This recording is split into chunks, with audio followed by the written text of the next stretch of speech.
DZRH.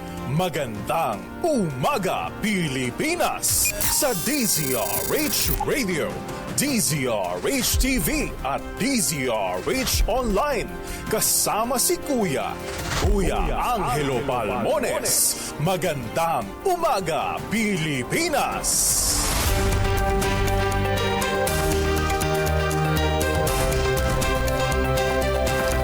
Miyerkules tayo ngayon, ika-16 ng Oktubre 2024. Balik-pasok na at eskwela sa Maynila at Pasay. Sa ulo ng ating mga balita, amihan season inaasahang magsisimula na sa susunod na linggo. Mas malamig na panahon asahan. Naku, labas ko na yung inyong mga jacket, ha? At dagdagan po ang intake ng vitamin C at pahinga. Testimonial evidence na nakuha ng House Quad Committee hinggil sa extrajudicial killings malakas. Hindi kayang masira ng mga pagtanggilang. Senator Bongo handang humarap naman sa House Quad Committee. Misis ni Attorney Harry Roque nakapuslit ng bansa noon pang Setyembre. Itong suspect kabilang ang mastermind sa pagpatay sa mag-asawang online seller na aresto na. 42 million pesos nalaga ng shabu nasabat ng Bureau of Customs sa NAIA. 3.5 million pesos nalaga naman ng smuggled na sibuyas nasabat sa Manila South Harbor. Bagong balita, bagong impormasyon, kasama si Kuya Angelo Palmones. Magandang umaga, Pilipinas! Kasama pa rin natin ang buong radyo natin FM Nationwide, ang ating action radio station sa Luzon, Visayas at Mindanao. 91.7 BNFM Radio sa Cebu at 94.3 FM sa Jensen. Sa detalye ng ating mga balita, posibleng magsimula na sa susunod na linggo ang Northeast Monsoon o amihan, hudyat ng mas malamig na panahon habang papalapit ang Pasko. Ayon kay Lori de la Cruz ng Pag-asa, batay sa kanilang pagtaya, mararamdaman na ang amihan by next week. Ngunit sa ngayon, ang easterlies pa rin ang makakaapekto sa silangang bahagi ng Luzon at Visayas. Noong October 7, ideklara ng Pag-asa ang pagtatapos na ng Southwest Monsoon o habagat. Ito yung panahon ng transition na medyo may kalakasan o mga inaasahang pag-ulan. Ang minomonitor ngayon ng Pag-asa ay high pressure system sa East Asia. Patuloy pong lumalakas at inaasahang makakaapekto sa weather patterns ng bansa. Samantala, asahan din ang manakanakang mga pag-ulan sa Metro Manila, ilang bahagi ng Luzon at Eastern Visayas, epekto naman ng easterlies. Diyan din sa mga lalawigan ng Isabela, Aurora, Quezon at Camarines Norte. Samantala, umabot ng halos 11,000 mga magsasaka ang nawala naman ng tirahan dahil sa bagyong Julian. Ang nakatanggap ng tig 10,000 pisong indemnity mula sa Philippine Crop Insurance Corporation. Ayon kay PCIC President Joby Bernabe, naglabas ang state-run insurance company ng kabuang 93.8 million pesos para mabigyan ng danyos ang mga magsasaka na nanggagaling sa 3 rehiyon. Pagbabanggit pa ni Bernabe, kabilang sa mga benepisyaryo ay mga magsasaka ng palay, mais at mga high-value crops sa Cordillera, Ilocos at Cagayan Valley. Sinabi naman ni Agriculture Secretary Francisco Chu Laurel Jr., kinakailangan na agad na mabigyan ang ating mga magsasaka ng ayuda para mabilis silang makabangon sa kalamidad. Makakatutulong din niya ito para magbigay ng kumpiyansa sa PCIC at mahikayat ang mas marami pang mga mamumuhunan sa sektor ng agrikultura. Batay sa tala ng Department of Agriculture, karamihan sa mga pananim na nasira na tinatayang nasa 62.3 million pesos ay nanggaling sa Ilocos Region. Magandang umaga, Pilipinas! Pangulong BBM nanawagan naman ng mas pinaigting pang mahakbang upang maibsan ang matinding epekto ng mga kalamidad. Detalye ng balita mula kay Rose Mabiera. Rose, good morning. Isinulong ni Pangulong Bongbong Marcos ang pagpapaigting ng mga aksyon bilang tugon sa mga kalamidad at mga epekto nito sa 2024 Asia-Pacific Ministerial Conference on Disaster Risk Reduction o AMPC-DRR. Sa kanyang talumpati, sinabi ng Pangulo na ang disaster risk reduction at mitigasyon ng climate change ay mga aspeto na dapat tutukan sa pagharap sa kinabukasan. Kaya nararapat aniya na patuloy na magtulungan ng mga bansa tungo sa isang disaster-resilient na rehiyon sa Asia-Pacific. Layo ng AMPCDRR na magbalangkas ng plano at tukuyin ng mga paraan upang maiwasan at bawasan ang mga tinatawag na disaster risk at losses.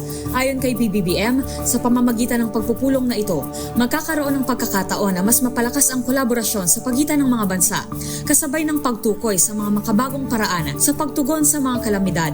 Gayon din ang pagsusulong na gawing accessible ang budget ng disaster risk reduction effort ng pamahalaan. Kasabay nito, nakipagpulong din ang Pangulo kay Malaysia's Deputy Prime Minister and Minister for Rural and Regional Development Ahmad Zahid bin Hamidi. Sa ginanap na courtesy call, sinabi ni Prime Minister Hamidi na mayroong special group ang Malaysia na tinatawag nilang Smart Group. Plano nila itong ipadala sa Pilipinas bilang tulong sa bansa tuwing may bagyo o sakuna. Pinasalamatan naman ni PBBM ang tulong at inisyatibong ito at sinabi na handa itong tanggapin ng Pilipinas sa panahong kailanganin ito ng bansa. Para sa DZRH TV, ito si Rose Babiera. Una sa Pilipinas, una sa Pilipino. Magandang umaga, Pilipinas! Maraming salamat, Rose. Samantala, hindi umano magigiba ng simpleng pagtanggi ni na Senator Ronald Bato de la Rosa at Senator Christopher Bongo ang may ebidensyang lumutang sa pagdinig ng House Quad Committee na nagkaroon ng reward system sa pagpapatupad ng war on drugs ng dating Pangulong Rodrigo Duterte, kaya marami ang naging biktima ng extrajudicial killings o EJK. Binigyan din ito ni na Congressman Don Fernandez ng Santa Rosa City, Robert H. Marbers ng Surigao del Norte, Benvenido Abante Jr. ng Manila, mga pangunahing pinuno ng Quad Committee ng Kamara de Representantes. Kasalukuyang iniimbestigahan ng panel ang ma-issue kaugnay ng EJK, illegal na mga Philippine Offshore Gaming Operators o POGO at ang kalakalan ng illegal drugs. Ayon kay Fernandez, chair ng House Committee on Public Order and Safety, hindi basta magigiba ng pagtanggi ni na Senator Go at De La Rosa ang mga ebidensya kaugnay ng reward system sa gera kontra illegal drugs ng Administrasyong Duterte. Sinabi pa ni Fernandez na dalawang testigo, sina retired police colonel at dating general manager ng Philippine Charity Civics Office o PCSO, si dating Colonel Royina Garma at PNP Lieutenant Colonel Jobis Benido, ang nagpahayag na may umiiral na pambuya para sa mga hitman na pumapatay sa mga pinaghihinalaang sangkot sa illegal drugs. Binanggit naman ni Barbers, overall chairperson ng Quad Committee at chairman ng House Committee on Dangerous Drugs, batay sa testimonya ni Benido, ang pondo para sa reward system ay galing sa weteng at iba pang illegal na sugal, intelligence fund, operasyon ng small town lottery ng PCSO at mula sa Philippine Offshore Gaming Operators o POGO. Giniti Barbers na mas pinaniniwalaan niya ang dalawang testigo kaysa pagtanggi ni na Bato at saka Senator Gongbo. Sa kaso naman ng pondo mula sa POGO at na weteng gayon din sa mga operator ng STL, binigyan din ni Abante, co-chair at pinuno ng House Committee on Human Rights, dumaloy talaga ang pondo mula sa itaas. Sinabi pa ni Abante na ang mga testimonya ay nagpapatunay na noong 2016, gumawa na ng plano para maipatupad ang Davao Model o ang disenyo ng kampanya laban sa illegal drugs na ipinatupad ng dating Pangulong Digong sa Davao City noong mayor pa ito ng lungsod. Samantala, si dating Pangulong Rodrigo Duterte ang nag-utos ba na patayin si General Barayuga? Ito naman ay isa sa mga tanong ng Quad Committee ng Kamara de Representantes na nais nilang sagutin ni dating PCSO General Manager Royina Garma, na naunang nagsabi na binigyan ng reward ang mga pulis na nakapapatay sa mga drug suspect. Kaugnay nito, hinimok ni Manila Representative Benny Abante Jr., ang co-chair ng Joint Panel at chairman ng House Committee on Human Rights, si Garma, ilantad na ang lahat ng kanyang nalalaman tungkol sa extrajudicial killings, tukuyin kung sino ang nag-utos ng mga pagpatay at sino ang nagsagawa ng mga utos, sino-sino din ang mga sangkot. Pagtitiyak pa ni Abante, hindi naman titigil ang Quadcom hanggat hindi lumalabas ang buong katotohanan dahil ang usaping ay tungkol sa pananagutan mula sa pinakamababa hanggang pinakamataas na posisyon ng gobyerno. Interesado naman si Surigao del Norte Representative Robert H. Marbers, ang lead chair ng Quad Committee, na malaman kung ang utos na patayin ang retiradong general ng pulisya at board secretary ng PCSO na si Wesley Barayuga noong Hulyo ng 2020 ay galing kay Garma o kay dating Mayor Digong. Batay sa lumabas na impormasyon, si Garma itinuturo ni retired Police Colonel at National Police Commission Commissioner Edelberto Leonardo na pinanggalingan ng reward money at impormasyon upang matukoy ang lokasyon ni Barayuga at maging madali ang pagpatay. Si Leonardo ay upperclassman ni Garma sa Philippine National Police Academy o PNPA. Iimbestigahan din ng House Quad Committee ang anggulong ginamit ang intelligence fund ni dating Pangulong Rodrigo Duterte para sa umano'y reward system sa mga pulis na nakapapatay ng mga drug suspect noong merong kampanya laban sa iligal na droga ang Duterte administration. Nakatagdang ipatawag ng komite ang mga opisyal ng Commission on Audit upang magpaliwanag kung saan napunta ang intel fund ng dating presidente. Hinala ni Laguna Representative Dan Fernandez, posibleng nagamit ang naturang pondo dahil may ilang buwang biglang lumobo ang paggasta nito. Matatandaang sa termino din ng dating Pangulo, nasa 2.5 billion pesos hanggang 4.5 billion pesos ang halaga ng confidential at intelligence fund sa kanyang opisina taon-taon. 10 minuto na makalipas ang alas 4 ng umaga. May pakiusap naman si Senator Bongo sa mga kritiko ni dating Pangulong Digong Duterte, huwag sayangin ang laban kontra illegal drugs. Ayon kay Go, nakakaalarma ang muling paglakas ng loob ng mga drug lord at iba pang mga elementong kriminal dahil sa mga investigasyon sa war on drugs ng dating Pangulong Digong. Nagbibigay daan ito sa kanila na baluktokin ang katotohanan at pahinain ang anti-drug campaign na nagpabuti sa sitwasyon ng kapayapaan at kayusan sa bansa. Pinimok din ito ang publiko na pag-isipan ang kaligtasan at seguridad na kanilang naranasan sa panahon ng pagkapangulo ni Tatay Digong. Samantala, nagpahayag din ang kahandaan si Senator Go na maghain ng resolusyon sa Senado upang imbestigahan ang war on drugs sa panahon ng Duterte administration sa harap ng alegasyon na nagkaroon ng reward system.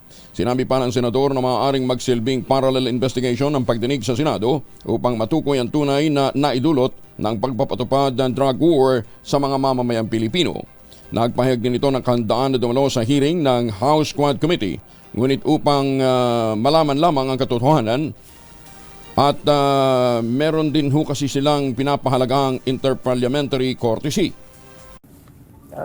Kailangan mag-imbestiga rin po rito. Ako naman kung ano lang yung katotohanan, the truth lang po. Dito lang tayo umikot sa katotohanan at hindi tayo magkakamali dyan. Magpa-file po kayo ng resolution. Kung kakailanganin po para magkaroon tayo ng parallel investigation dito sa Senado para malaman po natin ng katotohanan, I'm very much willing na mag-file din po ng resolution para magkaroon po ng investigation rin po dito sa Senado. Inirekomenda naman ni Senador Coco Pimentel na magsagawa ng parallel investigation ng Senado kaugnay ng gera kontra iligal na droga ng Duterte administration. Sa gitna ito ng sinasagawang investigasyon ng House Quad Committee at paglutang ng mga saksi kaugnay ng extrajudicial killings at sinasabing reward system noong Duterte war on drugs. Naniniwala ang Senador, kung magkakasarin ng investigasyon ng Senado, mabibigyan sila ng oportunidad na masuri ang kredibilidad ng mga saksi. Davao City Police Office nilinaw na walang quota reward system sa anti-illegal drugs operation sa Davao City. Detalye na balita mula kay Jun Soter mula sa Action Radio Davao. Jun, may buntag. Mayong buntag usab Kuyang Angel, nanindigan ng Davao City Police Office na walang quota o reward system sa anti-illegal drugs operation sa Davao City. Ito ang binunyag ni Police Captain Hazel Tuason, tagapagsalita ng Davao City Police Office. Nabatid na ibinunyag ni dating Police Colonel at PCSO General Manager Royena Garma sa Kamara ang kanyang nalalaman sa war on drugs sa campaign ng Duterte administration kung saan bukod sa dating Pangulo, nabanggitin ang pangalan ni Senador Bongo. Sinabi ni Garma na mayroong reward system na ipinatupad para sa mga suspek na nahuhuli at napapatay gamit ang tinatawag na Davao Model. Samantala, idinagdag ni Tuazon na ang mga nagawa at accomplishment ng DCPO ay nakamit sa tulong ng komunidad sa pagbibigay ng impormasyon. Pagkatapos ay binabalidate ng kapulisan bago isagawa ang bypass operation. Gayunpaman, sa likod ng mga isyo, nanatiling matatag ang DCPO at patuloy ang kampanya sa pagpuksa sa iligal na droga sa lungsod ng Davao. Ito si Jun Soter para sa DZRH. Una sa Pilipinas, una sa Pilipino. Daghang salamat, Jun Soter mula sa Davao. Haharap naman sa kasong murder at frustrated murder sina dating Police Colonel Royena Garma at dating National Police Commissioner Edelberto Leonardo. Tawag na ito ng pagkakapaslang kay dating Philippine Charter Civic Office Board Secretary Wesley Barayuga at sugat na natamo ng driver ni Barayuga sa insidente ng pamamaril habang papauwi sila mula PCSO office sa Mandaluyong City noong 2020. Ayon kay PNP spokesperson Brigadier General Jean Pajardo, bukod kina Garma Leonardo, sasampahan din ang kaso ng CIDG sina Lieutenant Colonel Santi Mendoza, tinanggal na Police Corporal Nelson Mariano at ang nagbitiw na PNP CIDG operative na si Sergeant Jeremy Kausapin na sinasabi ring sangkot sa pagpatay kay Barayuga noong 2020. Retirement honors para sa Police Major General na si Romel Francisco Marbil sa Campado Dangwa, La Trinidad, Benguet isinagawa naman kahapon. Detalye na balita mula kay Romy Gonzalez sa RH41. Naimbag na bigat, Romy.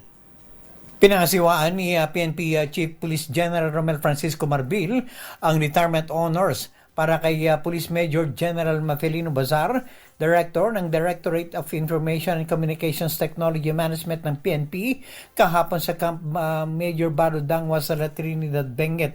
Ang retirement honors ay linahukan ng iba't ibang miyembro ng command group, regional staff, key officers ng Police Regional Office Cordillera Administrative Region, DICT and personnel at mga pamilya, kamag-anak, kaibigan at mga mista ni retired Major General Mafelino Bazar mula sa PMA Tanglao Diwa Class of 1992. Naging tampok sa seremonya ang pagkakaloob kay Bazar ng iba't ibang medalya, command saber at ibang mementos na tanda ng pagkilala sa kanyang mahigit sa 36 na taong dedicated service sa PNP. Pinagkalooban din si Mrs. Miles Bazar ng plaque para sa kanyang hindi natitinag na suporta sa kanyang kabiyak sa puso. Sa kanyang pamamaalam, ipinamaras ni Bazar ang taus-pusong pasasalamat sa kanyang mga nakasama na tumugaygay sa loob ng ilang taon nitong serbisyo sa pambansang pulisya. Ito si Aris 41 Romy Gonzalez para sa DZRH. Una sa Pilipinas, una sa Pilipino. Maraming salamat, Romy Gonzalez, Jose Gina. Inaigting pa ng Philippine Amusement and Gaming Corporation of PAGCOR ang programa nitong Bingo per Cause upang makalikom ng mas malaking pondo mga grupo at mga pamahalaan lokal na nagbabalak magsagawa ng fundraising activities. Ayon kay PAGCOR Bingo Department Assistant Vice President Maria Teresa Ocampo, inaprobahan ng PAGCOR ang ilan sa mga bagong pakete para sa community bingo program nito. Sa ilalim ng bagong programa, maaaring kumita ang isang organisasyon ng hanggang 50%. 50% ng gross ticket sales ng kanilang bingo event sa may pahintulot mula sa PAGCOR. Maaaring magbenta ng ticket mula 100 hanggang 1,000 piso ang mga magpapalaro depende sa package na kanilang pipiliin. Ayon pa kay Ocampo, ang Bingo per Cause ay magandang pagkakataon para sa mga komunidad at mga samahan na maglibang ng naaayon sa batas habang nag-aambag din sa mga makabuluhang gawain. Balita, bagong impormasyon, kasama si Kuya Angelo Palmones. Magandang umaga, Pilipinas! Ay, mga mamis, pwede ho tayong mag-laundry day today, ha? Kunot noo ka ba kapag makapit, madikit at malupit ang mantsa? All you need is Pride. Ba't mapahirapan ng self-concept Pride? Easy at worry-free naman ang laundry. Sa Triple Stay-Away Formula, tanggal ang matitinding mantsa based on test sa chocolate, Madden, Sebon, and Cotton. Gawa po ito ng ACS. Showbiz nga muna tayo. Kandidatura ng kanyang boyfriend na si Sam Bersosa. Happy naman daw si Rian Ramos. Detalye na balita mula kay Morley Alinio. Morley, good morning. Gising na ang showbiz, rampa na Pilipinas. Good morning, Kuya Angel. Sobrang kasiyahan ang nararamdaman ni Rian Ramos. Abay kung bakit sa lahat ng pinupuntahan nila sa bawat sulok ng Maynila ay talaga namang dinudumog ang pangangampanya ng kanyang boyfriend na si Sam Bersosa. Natutuwa ang aktres dahil unti-unti na raw talagang niyayakap ng mga tiga Maynila ang kanyang boyfriend na si Sam Bersosa. Matagal pa rin daw yung sinasabing kasal nila. Ang importante raw sa naturang aktres ay sana daw ay mabigyan pansin at magkaroon ng malaking break ang kanyang jowang si Sam Bersosa para sa pagka-mayor ng Maynila. Mangyari kaya iyon? Matinding kalaban si dating mayor Isko Moreno.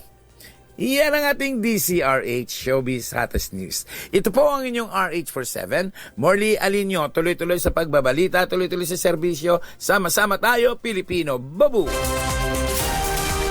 Maraming salamat, Morley. Wanted person naman na naharap sa kasong murder, arestado sa Sison, Pangasinan. Masantos siya kabasani si Kamin sa ating mga kababayan dyan sa Pangasinan, Freddy. Nakakulong ngayon sa Sison Police Station ng 35 anyos na binata na tubong Dagupan City at kasalukuyang naninirahan sa Barangay Poblacion Central, Sison, Pangasinan matapos itong maaresto kamakaluwan ng umaga. Sa ulat ni Acting Chief of Police Major Maria Teresa Miemban, ang pagkahuli sa suspek ay sa bisa ng warrant of arrest na pinalabas ng First Judicial Region RTC Branch 44 Dagupan City sa kasong murder with no bail bond recommended. Sa ngayon ay hinihintay na lamang ng mga otoridad ang commitment order na ilalabas ng hukuman upang mailipat ang suspek sa BGNP Ordaneta City. Ito si Freddy Fajardo, Alistair Titaguulat para sa DCRH, una sa Pilipinas, una sa Pilipino. Magandang umaga, Pilipinas! Maraming salamat, Freddy. Nasa labas na ng bansa si Myla Roque, ang asawa ni dating presidential spokesperson Harry Roque. Kinumpirma ito ng Public Order and Safety Committee Chair na si Dan Fernandez. Batay naman sa nakuha nilang impormasyon mula sa Bureau of Immigration. Ayon kay Fernandez, lumabas ng bansa patungong Singapore si Ginang Roque noong pang Setyembre 3 o bago pa man nilabas ang Lookout Bulletin Order noong September 16. Nabatid naman mula sa BI ang pag-alis sa Pilipinas ni Myla Roque ay dahil sa medical treatment habang ang kanya namang mister na si Attorney Harry Roque ay nananatili pa sa bansa. Matatandaang sa nakaraang pagdinig ng Quad Committee, isinight for contempt si Ginang Roque dahil sa hindi pagdalo sa committee hearing sa kabila ng imbitasyon sa kanya ng mga mambabatas. Ito'y upang mabigyan linaw ang koneksyon ng pagiging signatory ni Myla Roque sa lease agreement ng isang bahay sa Baguio City kung saan nahuli ang Chinese nationals na inuugnay naman sa operasyon ng iligal na pogo.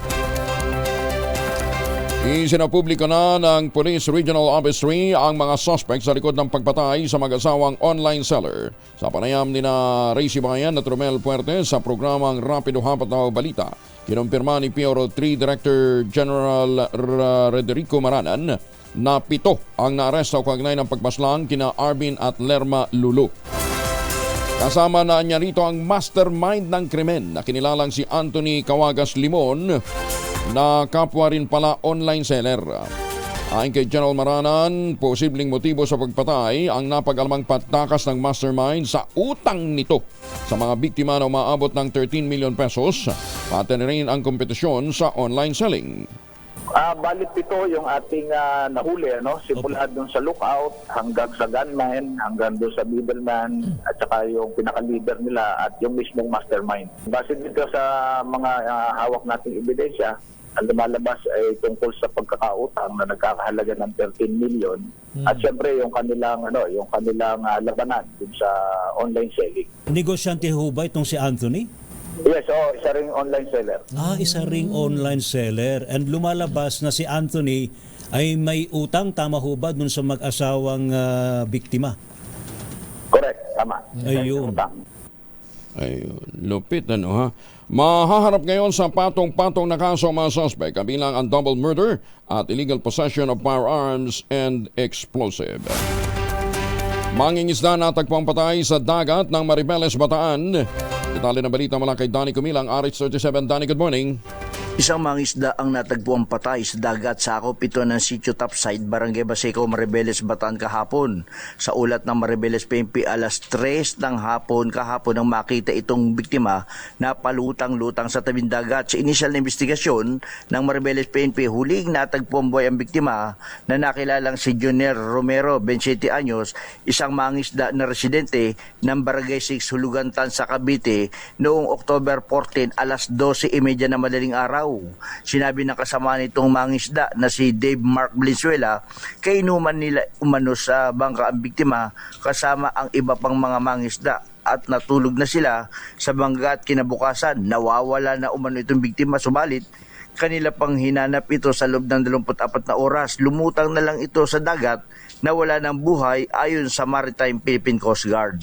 Danny Kumilang, RS37, DZRH, una sa Pilipinas, una. Maraming salamat, Danny Kumilang. Maya paaba kay kayungan sa ating mga kababayan dyan po naman sa Pampanga. Mga misis, amoy araw ba si Mr. pag-uwi galing ng trabaho? Abay dahil yan sa germs sa katawan nila para labanan ang amoy araw at amoy pawis gumamit ng Shield Bath Soap regularly. Unbeatable ang Shield sa paglaban sa germs versus another brand may shea butter, pampalambot ng kuti sa presyong abot kaya $12.50 SRP. Kaya naman recommended ito ng Philippine Nurses Association. Kaya misis, ay challenge you, subukan ng Shield Bath Soap. Galit sa sakit, may malasakit, sulit na sulit. 25 na makalipas ang alas 4 na umaga. Naharang naman ang matauhan ng Bureau of Customs ang pagpasok ng 42.16 million pesos na laga ng shabu sa Ninoy Aquino International Airport na Terminal 3 nitong October 12. Ang shabu ay may bigat na 6.2 kilos, dala ng isang South African na dumating mula sa Addis Ababa. Dumano-mano ang bahagi nito sa X-ray scanning, canine inspection at physical examination kung saan nakumpirma shabu nga ang dala nito. Ang pasahero at ang nakumpiskang shabu ay nasa pangangalaga na ng Philippine Drug Enforcement Agency o PDEA.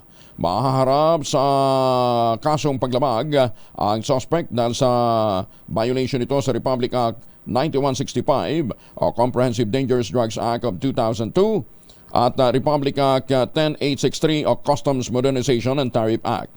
Iginiit ni Customs Commissioner Benvenido Rubio, ang pangako ng ahensya ay gawing mas maigting pang paglaban sa mga ipinagbabawal na gamot.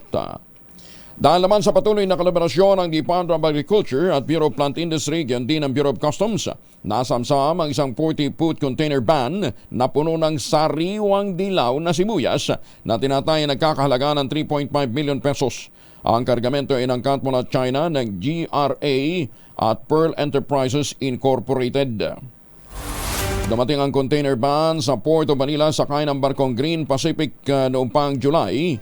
Ang panahon ay pinag-utos ni Agriculture Secretary Francisco Tularol Jr. ang pagsuspende ng pag-i-issue ng mga permit para sa pag-aangkat ng sibuyas.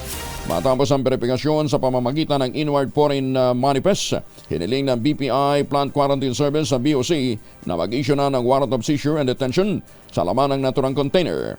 Nagresulta naman ang inspeksyon sa pagkakatuklas ng 25,000 kilos ng sariwang dilaw na sibuyas.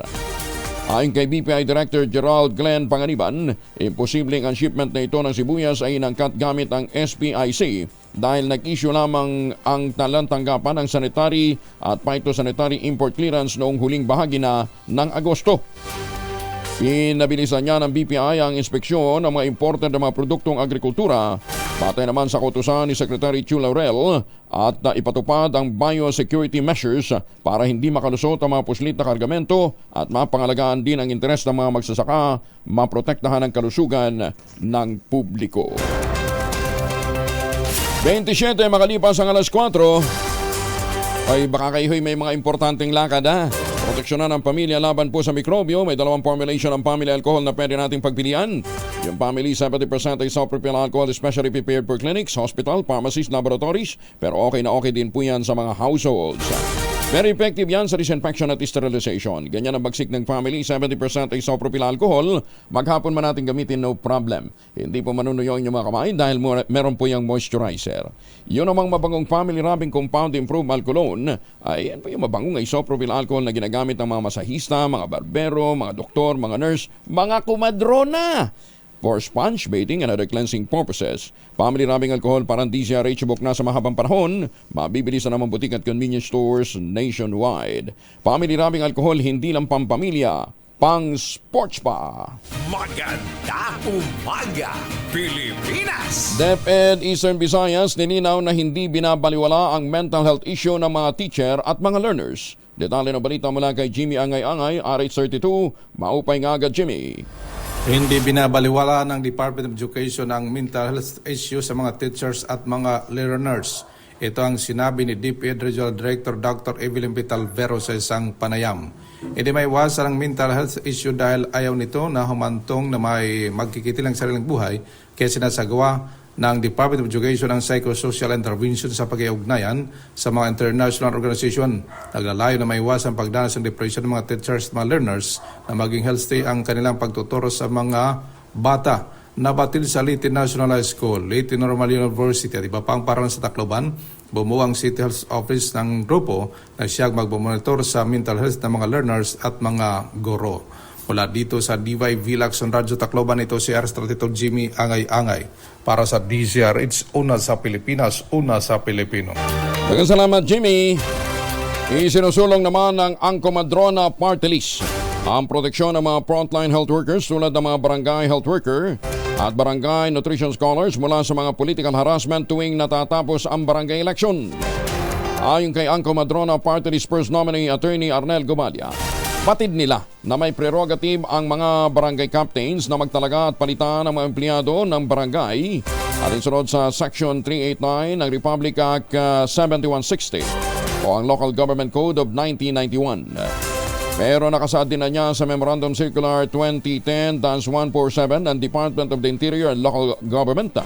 Dapat ikonsidera din ng mga punong barangay na sumalang na sa pagsasanay ng nasyonal at lokal na gobyerno ang mga incumbent barangay health workers at mga barangay nutrition scholars. Ibig sabihin, sabi po ni Attorney Gomalia, may sapat ng kakayahan, kaalaman at karanasan ang mga ito sa pagbibigay ng serbisyo kaya hindi sila dapat nasasapol ng palitan o termination ng mga empleyado nang walang matibay na dahilan. Binigyan din pa ni Attorney Gomalia at ng Comadrona Party List na kadalasang biktima lamang ang mga barangay health workers at mga barangay nutrition scholars ng panghaharas kaya sila napapatalsik pagkatapos ng barangay election. Dapat lamang anyang alisin ang mga ito kung napapatunayang hindi naging epektibo ang kanilang pagganap sa tungkulin sa mga nakalipas na administrasyon.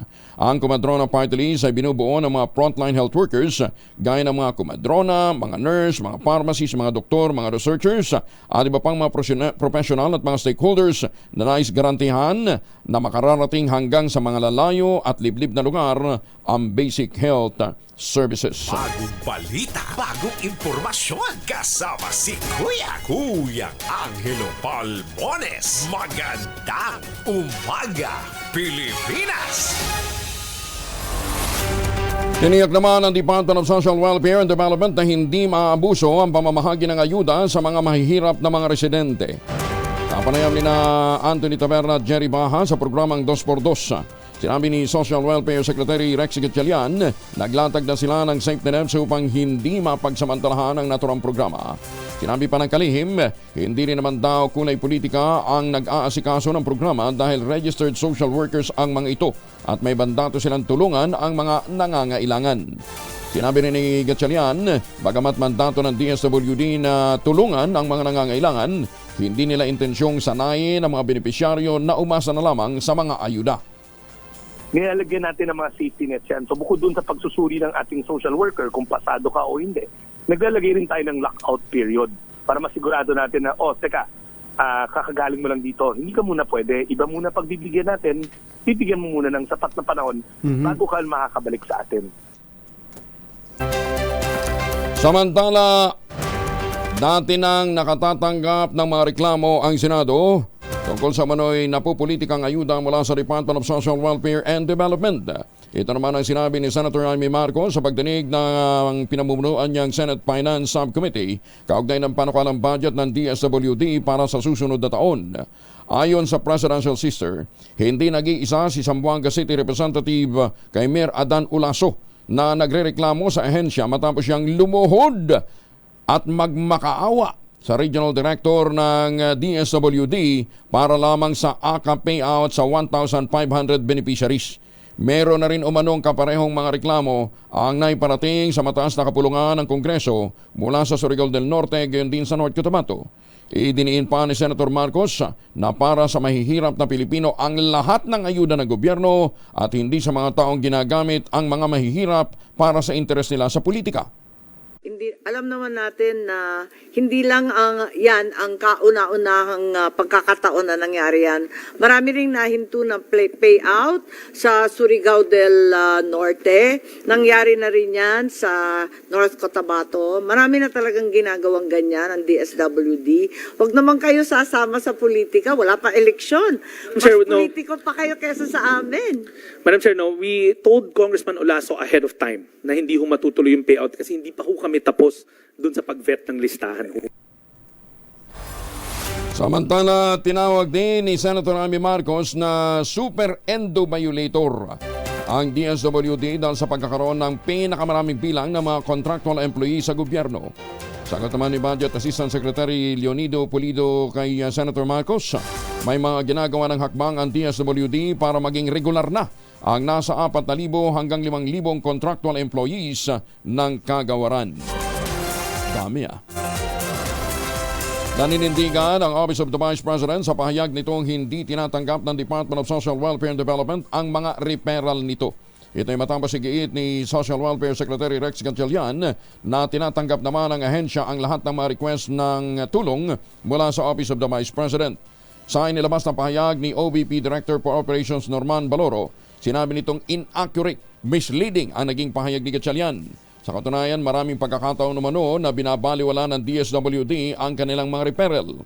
Tulad na lamang na request for assistance para sa grupo ng mga individual na naapektuhan ng kabuhayan dahil sa African swine fever. Ayon pa kay Baloro, sinabi sa kanila ng DSWD na hindi nila kaya ang mass payout. Nasa 7,056 din umano ang pending application para sa assistance for individual in crisis situation. 2,597 naman sa Sustainable Livelihood Program na nirepair ng OVP na nanggaling sa Panay at Negros Island. Satellite office nito sa DSWD Field Office 6. Pagtanggap ng Pilipinas sa mga dayuhang retirees, pinarirepaso naman ni Senator Loren Legarda. Detalye na balita mula kay Raymond Edpa sa Aris 28. Raymond, good morning. Mahalagang repasuhin ang alituntunin sa pagtanggap ng Pilipinas ng mga dayuhang retirees. Ito ang deklarasyon ni Senador Loren Legarda sa pagdinig ng Senate Subcommittee on Finance sa budget ng Department of Tourism kung saan attached agency nito ang Philippine Retirement Authority o PRA. Sa report ng PRA, $20,000 o katumbas ng 1.5 million pesos lang ang kailangang i-deposito ng isang dayuhang retiree sa mga accredited banks. Kung siya ay may pensyon na $800 hanggang $1,200 ay $10,000 lang ang kailangang i-deposito. Kung dati naman silang Filipino citizen o opisyal ng isang multinational organization ay $1,500 lang ang kailangan. Sa oras na sila makapag-comply nito ay maaari na silang habang buhay na manatili at maglabas-pasok sa Pilipinas. Para kay Legarda, kailangan na itong repasuin dahil hindi na ito updated. Ito ang dahilan kung kaya't madaming sindikatong dayuhan ang nagtutungo sa Pilipinas dahil sa baba ng requirements. Tiniyak naman ng PRA na kapag may natatanggap silang aplikante, isinasailalim ito sa masusing background check sa International Police o Interpol. Sa ngayon ay nasa 58,000 ang mga dayuhang retirees ang nasa Pilipinas. Narito si Senador Loren Legarda. Why there are so many syndicates here? For 1,500 million, 1.5 million pesos? Yeah. They can legally stay in the Philippines? Yes. Oh, no wonder. I think this should be reviewed.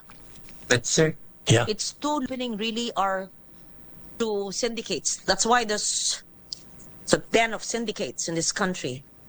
This Philippine Retirement Authority, I don't think that the figures are updated. Ito si RH28 Raymond Advaz para sa DZRH. Una sa Pilipinas, una sa Pilipino. Magandang umaga, Pilipinas! Maraming salamat, Raymond. Samantala, hinimok naman ni Senator Bongo ang mga kinaukulang ahensya na lagdaan ng panukalang Joint Administrative Order na magpapalawak pa ng tulong medikal na ibinibigay naman ng mga malasakit center. Ang apela ni Senator Go ay kanyang ginawa sa pagdinig ng Senado nitong Lunes sa panukalang 2025 budget ng DSWD. Ang panukalang Joint Administrative Order ay naglalayong palawakin ang tulong medikal na ibinibigay partikular na sa mga mahihirap na pasyente. Kasama sa naturang Joint Administrative Order ang PhilHealth, PCSO, Department of Health at DSWD. Sa kasalukuyan, ang DSWD ay nagbibigay lamang ng tulong na pagkain pagkain, transportasyon at pang-burial o pampalabing sa mga malasakit center.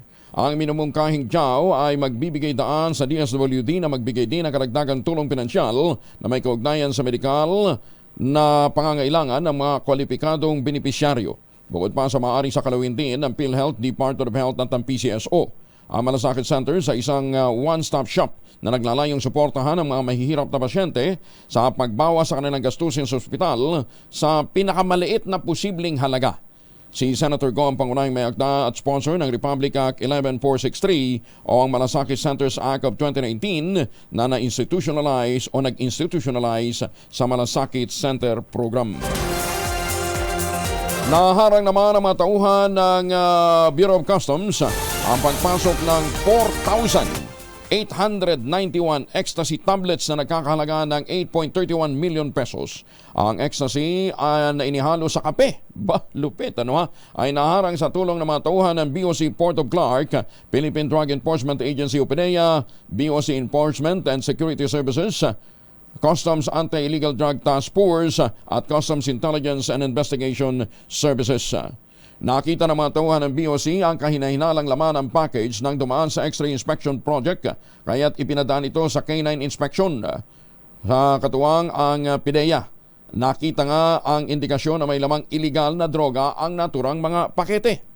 Sa isinagawang physical examination, nakita ang isang kahon ng espresso capsule at 3 kahon ng coffee bean. Galing ang package na ito sa The Netherlands. So may lalim sa chemical analysis ng PDEA, kinuhang sample at nakumpirmang naglalaman ito ng methylene dioxymethamphetamine o MDMA, mas kilala sa tawag na ecstasy. Naglabas ng warrant of seizure and detention laban sa shipment kaugnay ng paglamag sa Section 1400 ng Republic Act 10863 o yung Customs Modernization and Tariff Act. Ganyan din ang paglamag sa Republic Act 9165 o Comprehensive Dangerous Drugs Act of 2002.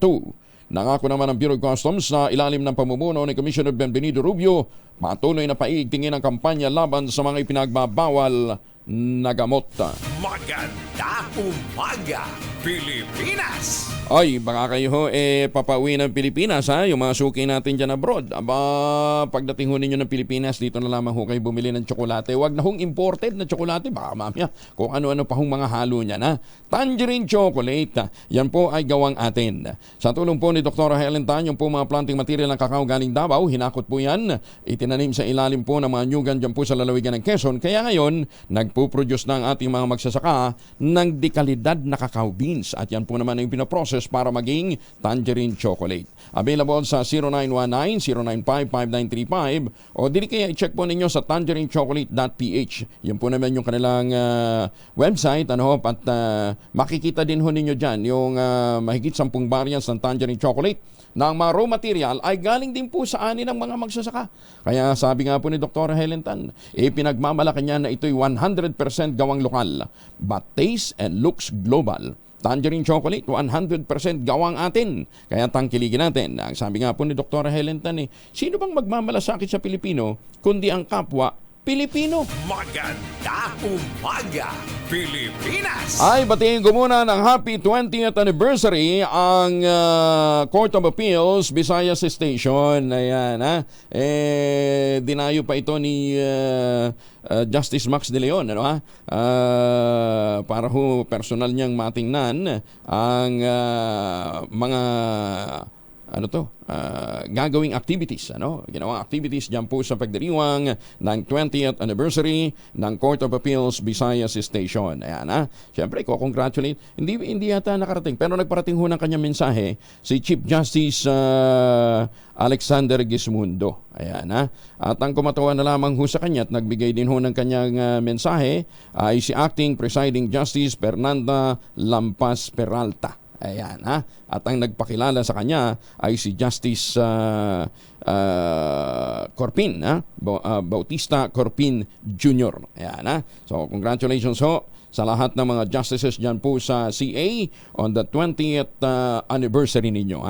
Magandang umaga po kay Justice Rogelio Largo, Justice Maria Consejo Genos Ignalaga, Justice Nancy Rivas Palmones, parang kilala ko yun, Justice Pamela Ann Maxino, Justice Ronald Suma Tolentino, si Justice Jacinto Pajardo Jr. at si Justice Mercedita Dodele Ignacio.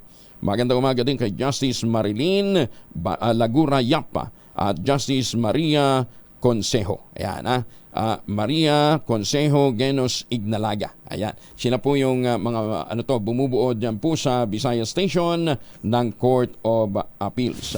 Maganda umaga, Pilipinas! Batiin na rin ho natin ng belated happy birthday si Justice Ricky Rosario ng Supreme Court. Justice, happy birthday. Binabati ka rin ang iyong poging kapatid na si Kuya Ben Rosario. Justice Rosario, happy birthday. Nag-attend yata ng party ni Justice Rosario si Mayor Deo. Dami daw handa. Ay, happy birthday din, belated happy birthday kay Ma'am Dottie Molino. Yung teacher naman namin nung high school, si Ma'am, elementary pala. Si Ma'am Dottie Molino ng Kinapawan City. Happy birthday. Ayan, At si Alan Encarnacion, si Boss Alan, nagdiwang din ang birthday niya kahapon. Ngayong araw naman, ang birthday ni Nes Diona, Orly Beltran at Edwin Talents. Binabati naman kayo ng mga poging miyembro ng Class Mapitagan ng Philippine Military Academy Class 80. Ayan, So, sa lahat ng mga poging mapitagan, magandang umaga ho sa inyo. Happy birthday, Nes Diona, Orly Beltran at Edwin Talents. Special mention daw natin si Boss Emil Sarmiento na napakaagang gumising at nakatutok ho sa atin. At syempre, si Dante Balao, si Director Dante Balao. Maganda umaga, Pilipinas! Alam nyo na kung sino yung mga agang gumigising. Ayan, hindi ho sila mga senior. Sila po ay magagaling mag-jogging. Ayan, At para ho sa mga miyembro ho naman ng dekada 80 ng Notre Dame of Kidapawan Boys and Girls, October 26 na pala yung ating pong alumni homecoming. Actually, hindi ho ito alumni homecoming, kundi dekada event. Taon-taon ho kasi meron hong pagdiriwang ang 10 batches ng Notre Dame of Kidapawan Boys and Girls dyan po sa Kidapawan City para po sa dekada 80 activities. October 26 yan, huwag niyong kalilimutan, bitbitin ang inyong batch t-shirts. Maganda umaga, Pilipinas! Mukhang may malupit na premyo Oo, ang inihahanda yung host class. Samantala, JK Labajo bukas sa posibilidad ng pag-aayos nila ni Darren Espanto.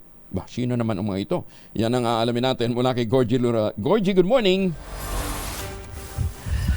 Naging malaking issue noon ang sigalot ng dating magkaibigang JK Labajo at Darren Espanto. Umabot pa ito sa demandahan. Pero ang latest na nabalitaan namin ay na-dismiss daw itong kasong ito sa panig ni JK. Pero hindi na ito sinagot ng singer-actor nang tinanong namin ito sa kanya kahapon sa media conference para sa first major solo concert niyang Juan Carlos Live na gaganapin sa SM MOA Arena sa November 29. Ang sabi ni JK, blown out of proportion na lang daw ang mga naglalabasang balita pero hindi na niya dinidignify ang issue nila ni Darren. Ayaw na lang daw niyang maging negative pa at bukas naman daw siya sa posibilidad na magkaayos at baka sa mga susunod na araw ay matuloy naman ang matagal nang inaalok na magkaroon sila ng collaboration ni Darren. Bukas daw siya sa healing para wala ng negativity. Heto pa ang pahayag ni JK Labajo. And more than anything, it's really time that heals all these. It's really time and growth that heals all these. And again, like in relation to this topic, anything from my end, I'm open and I am way past all of those things. And yeah, and now I'm just really focused on the concert and really being able to focus my energy more on the people who are really there and the people who really support and believe in the music that I make. Yan ang pahayag ni JK Labajo. Gorgie Rula po nag-uulat mula sa showbiz ng DZRH. Una sa Pilipinas, una sa Pilipino. Maraming salamat, Gorgie! 48 na makalipas ang alas 4 ng umaga. Magandang umaga po sa ating mga midnight singers dyan po sa Estados Unidos. Talagang pukpukan na daw kanilang mga practice. dahil mukhang hindi nakakayanan sa Philippine Arena yung mga bumili ng ticket nila, kaya ililipat na sa Rizal Stadium. Rizal Stadium. Luneta Park ba? Sa Rizal Park para mas maraming ma-accommodate. Lupit talaga nitong si Boss Junior Bao, si Ma'am Lloyd, si Sir Manny, ayan at saka syempre si Tita Cora, at saka si Ma'am Linda, ayan ingat po kayo dyan Pilipinas. Gandahan ho ninyong practice 49 na makalipas ang alas 4 ng umaga, oras na ho para tayo mag-ultamayo naman. Ano ba itong ultamayo? Ang ultamayo po ay postbiotic with Lactococcus lactis strain plasma. Sumailalim po ito sa napakahabang clinical trial dyan po sa Japan para patunayan ang bisa po nito. At ang bawat kapsula po ng ultamayo ay nagtataglay ng 50 billion cells. 50 billion cells ng Lactococcus lactis strain plasma. Ganun ho kadami, kaya talagang very potent ito. Kaya pagpasok nito sa ating katawan, ang ginagawa po ng ultamayo o ng postbiotic, ina-activate yung PDC, yung plasmacytoid dendritic cell. Yan po yung tinatawag na commander ng ating immune system. Kaya napapalakas ang ating immunity, na itataboy ang mga toksin sa ating katawan habang tayo po ay natutulog. Yan po yung function nito habang tayo po naman nagkakaroon ng malalim na tulog. Siyempre, pag malalim ang tulog, magandang pahinga, may panibagong sigla tayo sa kinabukasan. Kaya para ho sa mga namumroblema sa puyat, stress at pagod, mag-ultamayo. Rekomendado ho ito ng mga doktor, rehistrado sa Food and Drug Administration, halal certified. Kung may mga katanungan pa kayo, pwede kayo mag-text sa 0917-110-6580. May mga nakastambay po diyang mga medical experts. Available din po ito sa Lazada at Shopee. Siguraduhin lamang na galing po ito sa Tioxis Health Ventures.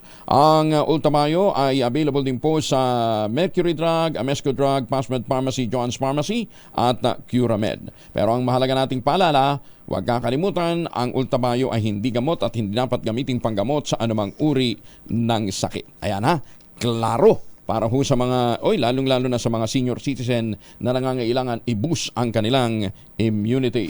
Maganda umaga, Pilipinas! Matanggumpay na in-upgrade naman ang Globe Telecom sa fiber optic technology na nasa 450 cities na and towns sa buong Pilipinas. Sa ginawang migration kung saan pinilitan ang copper cables ng fiber, magiging mas maganda na ang connectivity ng mga customers nito at magiging mas energy efficient at future ready ang kanilang mga koneksyon. Ayon sa Globe, bahagi ito ng kanilang misyon na palitan ang outdated copper cables upang matiyak ang uninterrupted at high-speed internet na mainam sa mga nasa remote work. May mga online classes, online entertainment at iba pa. Malaki rin ang ambag ng fiber optic technology sa pagbabawas ng carbon footprint kumpara sa lumang copper-based system dahil sa low energy consumption ito. Sa kabuuan, sinabi ng Globe, dahil sa bagong teknolohiyang ito, mas magiging mabilis na ang pagtatransmit ng mga data sa mas malalayong mga lugar habang mas mababa rin ang nakukonsumong enerhiya. Talaga, congratulations Globe! Maganda umaga, Pilipinas! Naniniwala naman si dating Malabon Mayor Antolin Lenlen Ureta na magandang simula ang nagpapatuloy na Asia-Pacific Ministerial Conference on Disaster Risk Reduction sa kolektibong pagtugon ng mga bansa sa epekto ng climate change.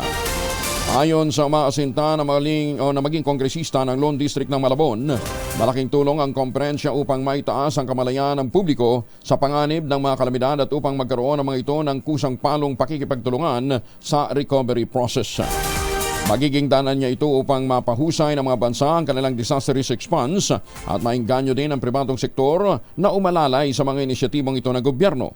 Ikinababahala kasi ni Ureta ang resulta ng pag-aaral ng social weather stations noong Marso ng 2023 kung saan 93% ng mga Pilipino ang nakararanas ng epekto ng climate change sa nakalipas na 3 taon.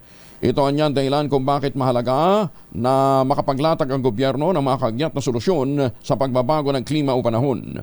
Sa oras na manalong kongresista, sinisiguro ni Lenlen Ureta, isusulong niya ang mga panukalang tutugon sa climate change, kabilang ang pagrepaso sa Clean Air Act at development ng renewable resources ng enerhiya. Si Lenlen Ureta po ay anak ni dating Senador Tessie Aquino Ureta, naging 3-term mayor, vice-alkalde at konsehal ng Malabon. Hindi na gagawing alphabetical Ang pagkakasunod-sunod ng mga pangalan ng mga partido sa balota sa isasagawang midterm elections sa susunod na taon. Ito ay sa ilalim ng bagong polisiya na inaayos ng Commission on Elections. Magkakaroon ng electronic raffle ang COMELEC sa Biyernes. Sa ano na? Ano ba ngayon? Wednesday? Susunod na araw? Ano ha? Ito ay para sa magiging order o pagkakasunod-sunod sa listahan ng mga balota ng 156 party list groups na kasali sa halalan.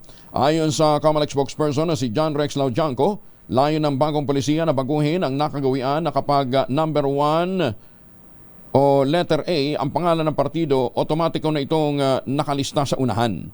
Sa live streaming ng COMELEC, ipapakita ang gagawing raffle at pagkakasunod-sunod ang mga balota ng mga partido.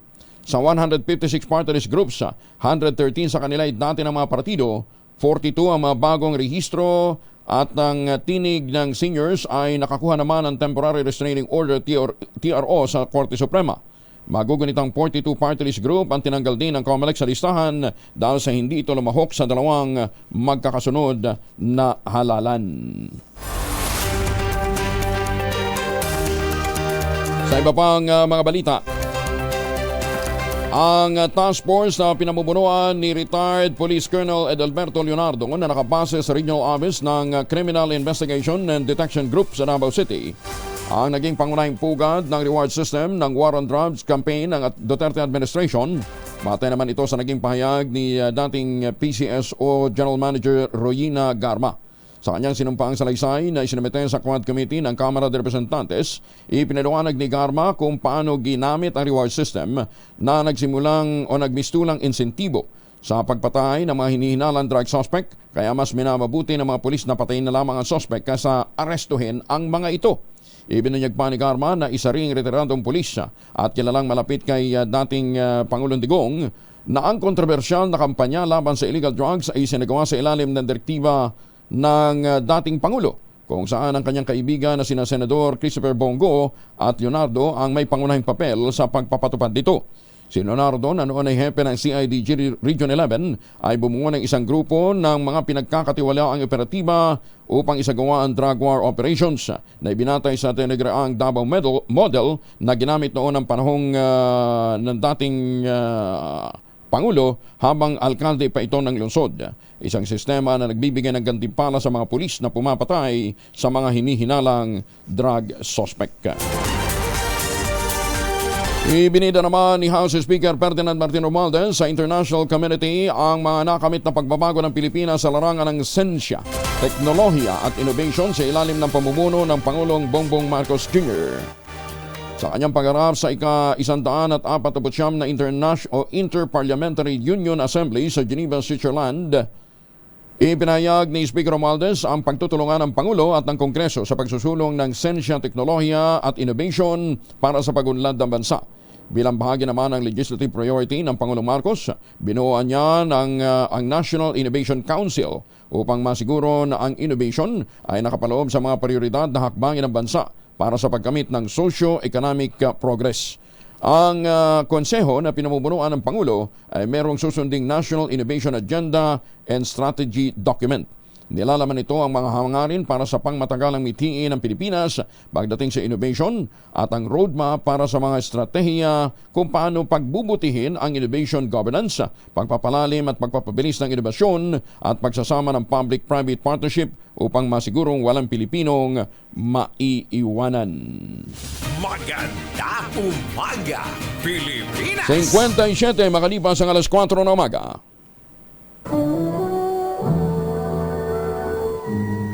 Kauna-unahan sa Pilipinas.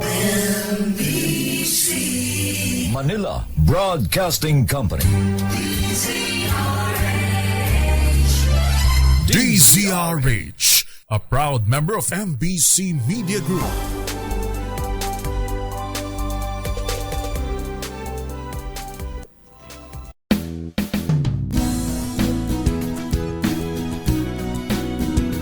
Magandang umaga, Pilipinas! Sa DZRH Radio, DZRH TV at DZRH Online.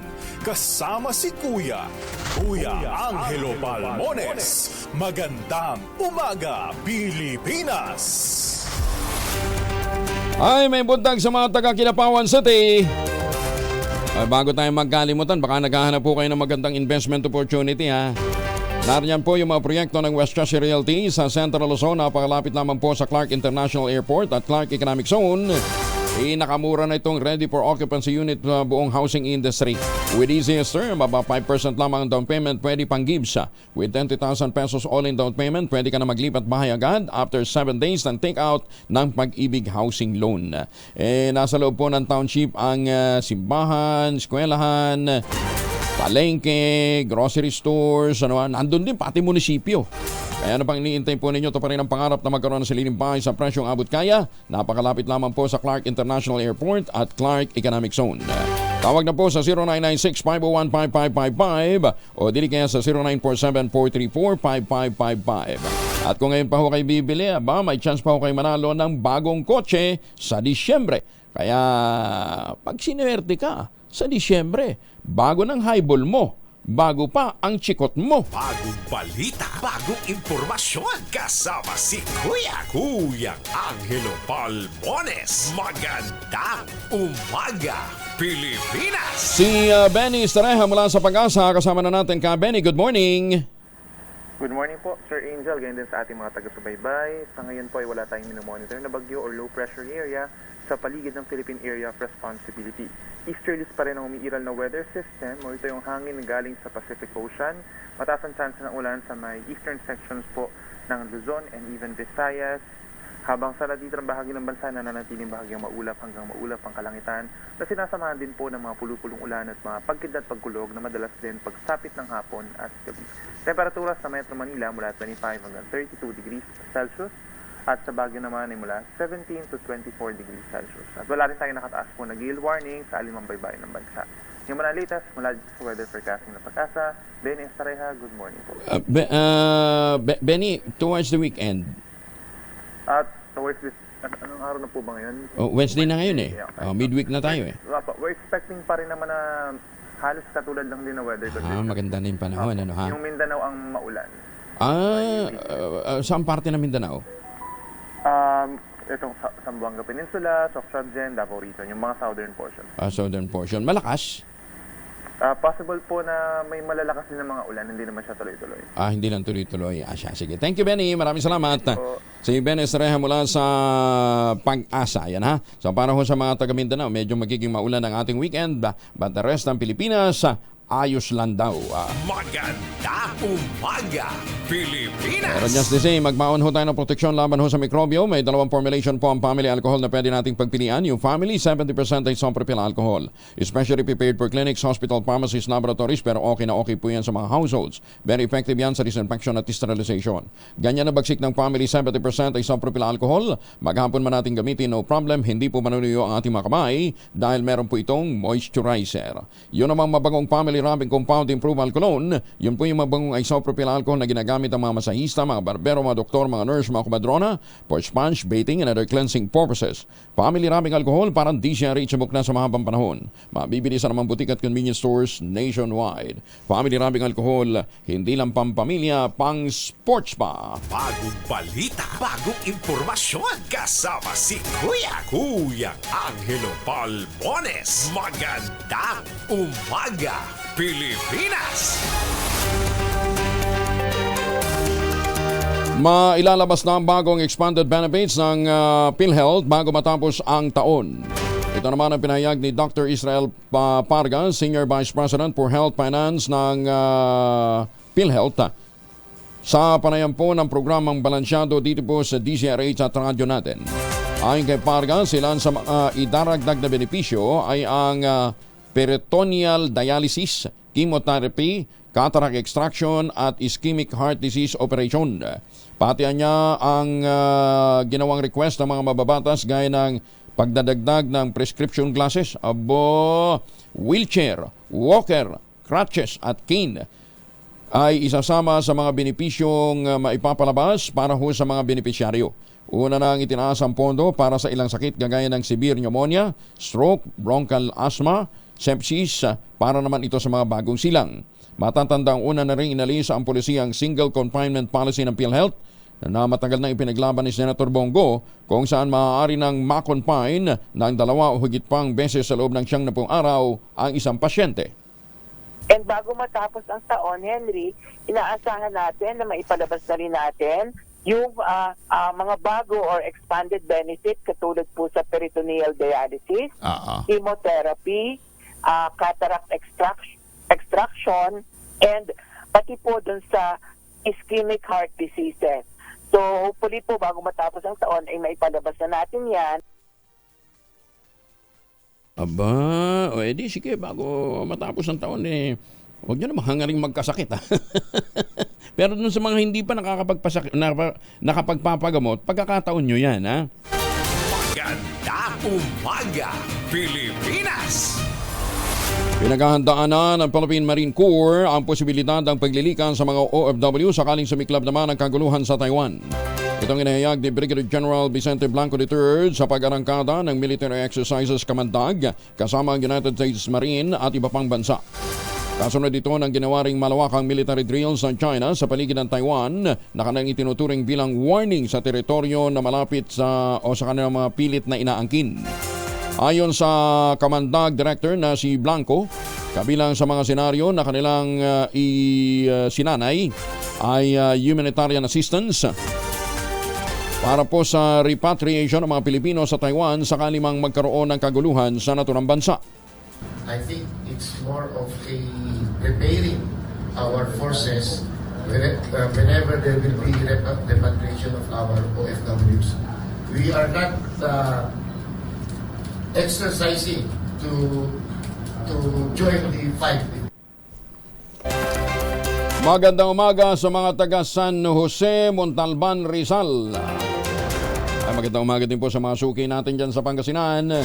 Paimbutag sa mga taga Kidapawan City. Naimbang dabigan sa ating mga kababayan dyan po sa Abulog, Cagayan. Magandang umaga sa mga Pilipino dyan po sa Hong Kong, sa Taipei, Taiwan. Ohayo gozaimasu sa mga suki natin sa Japan. At sa mga nakatutok din ho sa atin sa Europa at sa Canada, sa Amerika, magandang umaga. Mas lalong dumami ang bilang ng ilegal na operasyon ng Pogo sa bansa. Ito naman ang sinabi ni Presidential Anti-Organized Crime Commission spokesperson Winston Casio matapos ang pagkakahiwa-hiwalay sa mas maliliit na unit ng operasyon mula sa dating malaki at libo-libong mga empleyado. Ayon kay Casio, sa kabila ito ng direktiba ng Pangulong Bongbong Marcos na isara, itigil na ang lahat ng Pogo operations bago matapos ang taon. Sinabi ni Casio na may mahigit 100 pang Pogo ang palihim na nag-ooperate sa iba't ibang bahagi ng bansa at kailangan ng pagtutulungan ng mga ahensya at mga mamamayan para tuluyang maipasara ang mga ito. Bakit kasi hindi gawing one-strike policy ni General Marbil? Diba? Pagka ang isang lugar nahulihan po ng illegal na Pogo, parang weteng yan. Gulong ulo. Kasi imposibleng hindi alam ng mga hepe ng pulisya na merong ganong klase ng operasyon. Ngayon, ang hamon naman natin sa DILG, ganoon din. Dapat kapag may nag-ooperate na illegal na Pogo sa isang lugar, managot yung barangay kapitan. Bakit o kanyo? Imposibleng hindi din nila alam. Yung presensya lang ho ng sangkaterbang dayuhan na nagtutungo dyan, kaya yan mga singkit ang mata o medyo may kulay ang balat na higit pa sa kulay natin, di ba? O magduda na ho sila. Imposible namang hindi nyo nalalaman yan. Kayo naman. Di masabi nga ni Dana Sandoval, yung problema, yung mga nahuhuli dati, nire-recycle lang. Pinalilipat kung saan-saan. Pagkatapos, mahuhuli na naman doon. Pag nahuli naman doon, syempre, tutubusin na naman ng mga gustong tumubos. Aba, pagka natubos na, di happy all. Happy si kapitan, happy si pulis. At saka happy din kung sino man yung pumapadrino. Ayan ha. Ito halimbawa, ito wag na ho kayong lumayo. Di ba bawal ng Pogo? Yung palang Air Force One na dating suki ni actually kinikwento lang ito sa akin ni Het. Ano bang meron dito sa Air Force One na ito? Bakit ba bukang bibig ninyo nila Jerry Baha ito? Yung Air Force One, saan ba ito? Sa Parañaque ba ito? Nasa Parañaque, no?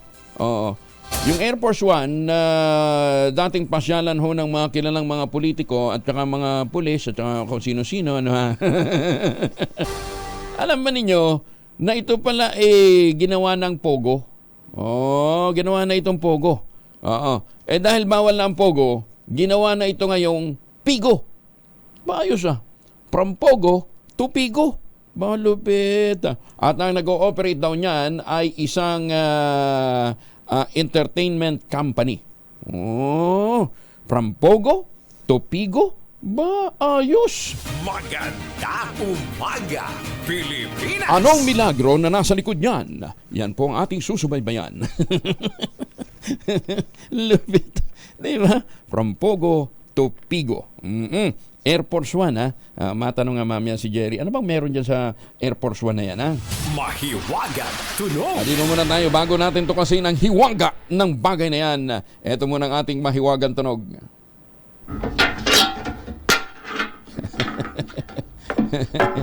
Parang ano lang ano ba yung mahiwagang tunog natin? Hindi muna ako magbibigay ng clue, dagdag na clue. Basta ito ho, ang isang item na hinahanap natin, makikita natin sa logo ng ang Kumadrona. Ang inyong mga sagot, ipapadala po ninyo sa 0919-282-6485. Yun po yung ating text line. Sundin po ang tamang format ng pagte-text, empty space, name / other / contact number / at ang inyong sagot. Isang beses lamang po maaaring mag-text sa ating text line gamit ang inyong mobile number. Sa mga sasali sa atin online, kinakailangan meron po kayong sharer badge. Para klaro. Samantala, para ho sa ating mga suki, teka nga pala, hindi ko pa nabanggit. Nagpapasalamat nga pala tayo dito ho sa mga kaagapay natin sa gaganaping Buntis Assembly. Ang Midwives Foundation of the Philippines, katuwang po ang DCRH at ang radyo natin, ay magsasagawa ng ikalawang National Buntis Assembly. Iniimbitahan po dito ay mahigit 1,000 buntis mula sa 5 lugar dito po sa National Capital Region, mula sa Mandaluyong, Makati, Pasig, Pateros at Taguig.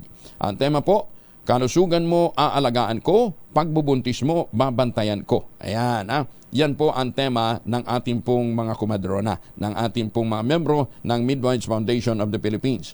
Ito po ay gaganapin sa Star Mall Shoal Boulevard sa Mandaluyong City, November 9. Kaya may binibigyan na mga registration form ang ating pong mga midwives.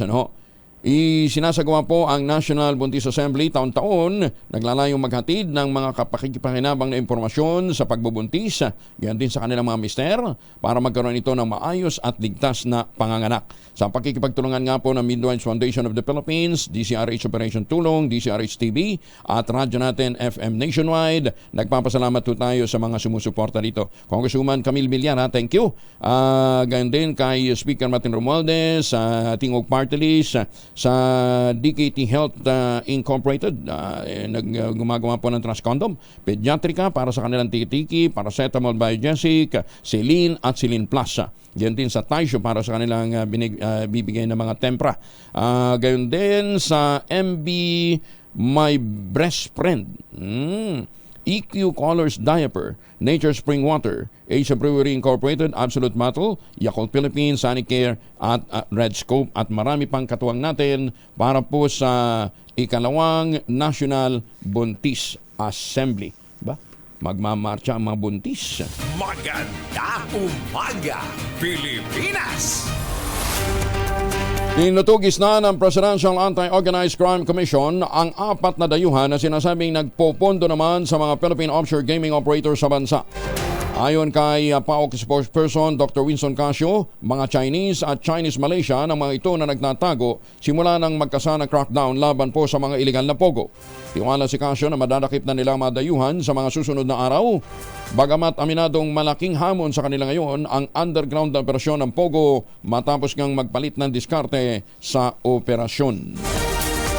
Nais namang imbitahan ng Senado sa kanilang hearing kaugnay ng operasyon ng iligal na pogo ang tinaguriang pogo kingpin na si Liu Dong.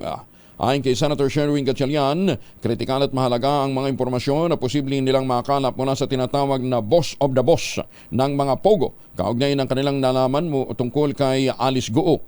Una na ikinuwento ng isa sa mga testigo sa Pogo operation sa Bamban Tarlac na sina Liu Dong at Guo ay magpartner nga sa negosyo. Nahuli si Liu Dong kasama ang 12 pang Chinese at 9 na Pilipino sa isang subdivision sa Binyan City sa Laguna noong October 10 sa bisa naman ng isang warrant of arrest. Inatawan ng 28 taong pagkakakulong ang Philippine Social Development Foundation Incorporated President na si Evelyn De Leon matapos mapatunayang guilty ito sa kasong graft at malversation of public funds. Kaugnay ito ng 3.5 million pesos na pork barrel na pinondo sa mga ghost government projects ni Pork Barrel Queen Janet Lim Napoles. Ayon sa Sandigan Bayan, si De Leon ang naghanda at pumirma ng lahat ng mga liquidation report ng nasabing mga proyekto na natuklasang hindi naman pala naisakatuparan. Hindi naman kumasa si Pasig City Mayor Vico Soto sa hamon na peace covenant ng kanyang katunggali sa mayoralty race at negosyanteng si Sara Diskaya. Paliwanag ni Mayor Soto, hindi naman kailangan ang paggawa pa ng peace covenant ng mga politiko dahil matagal nang inilatag ito ng Commission on Elections, lalong-lalo na tuwing nagkakaroon ng halalan. Una nang hinamon ni Diskaya si Soto sa isang peace covenant upang maiwasan na niya ang siraan sa pagitan nila at matiyak ang payapa, patas at malinis na halalan. Bago ito, inakusahan naman ni Soto si Diskaya, may-ari umano ng St. Timothy Construction Corporation na kabilang sa local partner ng South Korean firm na Miro Systems na gagamitin sa darating na eleksyon. Bagong balita, bagong impormasyon, kasama si Kuya Angelo Palmones. Magandang umaga, Pilipinas! Congressman Bong Suntay, magandang umaga, 5:50 na ang oras sa buong kapuluan. Kuya Angelo Palmones. Magandang umaga, Pilipinas! 19 na minuto na makalipas ang alas 5 na umaga. Ay, magandang umaga po sa mga taga-lalawigan ho ng Quezon. Ano ha? Wala pa lang kalaban si Gov. Helen. Di ba tiin na lang ho natin ang magandang umaga si Dr. Kim Tan dyan po sa Lucena. Ha? Magandang umaga po sa mga taga-Lucena. Para ho sa mga pabalik ho ng Pilipinas sa mga kababayan natin, huwag kalimutan, huwag nang magbumili ng imported dahil meron ho tayong tangerine chocolate na gawang atin. No? Patulong po ni Dr. Helen Tan, yung pong mga planting material ng kakao galing Davao, hinakot po yan para maitanim sa ilalim po ng mga nyugan. Kaya ngayon ang ating pong mga magsasaka, ang mga magniniyog hindi na lamang umaasa sa kopra. Nagpuproduce ho sila ng dekalidad na kakao beans, pinaprocess yan para maging tangerine chocolate. Value adding baga, di ba? Tumataas ang value ng ating mga pinuproduce ng mga magsasaka. Available po yan sa 0919-095-5935. Ang tangerine chocolate po ay merong mahigit 10 variants available po sa tangerinechocolate.ph. Sabi nga po ni Dr. Helen Tan, tangkilikin natin ang gawang atin. Ito po ay 100% gawang lokal but taste and looks global dahil tinulungan po ito ng Department of Science and Technology at ng Department of Trade and Industry. Ayan tangerine chocolate gawang atin. Kaya atin pong tangkilikin para lumakas ang loob ng ating mga magsasaka. Patuloy ho silang mag-produce ng mga produkto para po sa ating food security. Mahigting na minomonitor naman ng PIDEA Central Visayas ang posibilidad na sinusuportahan ang ilang kandidato sa rehiyon ng mga sindikato ng iligal na droga. Ayon kay PIDEA 7 spokesperson Leia Alcantara, madalas kasing nanghihimasok tuwing eleksyon ang mga drug syndicate para makaselyo ng impluensya sa gobyerno.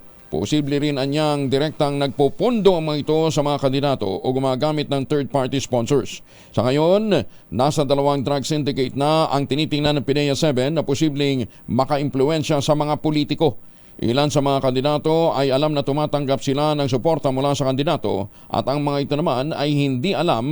Meron din naman diba, hindi alam na mula sa illegal na aktibidad ang pondong kanilang natatanggap. Umabot naman sa mahigit $22.21 billion ang cash remittances ng mga Pilipino abroad nitong katapusan ng Agosto. Sa tala ng Bangko Sentral ng Pilipinas, mas mataas ito ng 2.9% kumpara sa dating $21.58 billion. Tumaas din sa 2.885 billion ang cash remittance na ipinadala via bank transfer kumpara sa 2.796 billion na dolyar sa kaparehas na panahon noong 2023. Kaya muli maraming salamat po sa ating mga OFW, sa ating mga seafarers, sa inyong sakripisyo, hindi lang po para sa inyong pamilya kundi para lumakas din po ang ating dollar reserves at makatulong sa ating ekonomiya. Thank you, thank you, thank you. Magandang umaga, Pilipinas! Lalaki binarel sa port area sa Maynila, patay. Detalye ng balita mula kay Boy Gonzales, RH29. Boy, good morning. Patay on the spot ang isang 32 anyos na lalaki matapos itong barilin sa port area Maynila kagabi. Partikular din sa bahagi ito sa ng Block 1, kasangan na Paseco Compound. Nakilala ang biktima ng mga pulis na si John Pascua, isang laborer at residente ng naturang lugar. Sa initial na investigasyon ng homicide section ng MPD, ang inireport ng tanod ng Barangay 649 na si Rogelio Colongon ang naturang pamaril. Kwento ng tanod, isang lalaking nakasuot ng kulay itim na jacket at pantalon ng bumaril sa biktima. Hindi rin umano residente sa kanilang lugar ang suspect, kung kaya't inaalam pa ng mga otoridad kung ano naging motibo ng pamaril sa nabanggit na biktima. Ito si Boy Gonzales para sa DCRH. Una sa Pilipinas, una sa Pilipinas. Maraming salamat, Boy Gonzales. Magandang umaga sa mga taga-Kawayan City, Isabela. Ay magandang umaga din kay Chief Clerk Master Sergeant Maynard Caguisian ng Philippine Army.